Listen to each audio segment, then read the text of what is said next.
చూస్తాడు. అందుకే ఆయన కోపం అంట నిమిషము మాత్రమే ఉంటుంది, నిమిషం. మరి ఆయన దయ ఆయుష్కాలం ఉంటుందంట.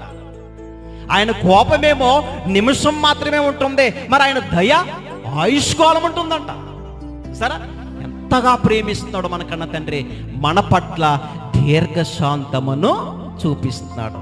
దీర్ఘశాంతం మీ ఎడల అంటే మన ఎడల ఎందుకు చూపించాలి? మన వాళ్ళు ప్రేమించాడు కాబట్టి, మన కొరకు రక్తము కార్చాడు కాబట్టి, మన కొరకు చనిపోయాడు కాబట్టి. పాపుల కొరకు ఎవరు చనిపోతారు చెప్పండి?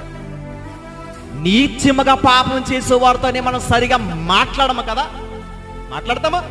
మాట్లాడలే. వరలంటూ వారు వీళ్ళంటూ వారు అని ఎంచుతాం మనుషుల్ని, మనకి ఇష్టమైన వారితో మాట్లాడుకుంటాం. కానీ యేసుక్రీస్తు ప్రభు వారు పాపుల కొరకు మరణించాడు. మనమందరినీ రక్షించుకోవడానికి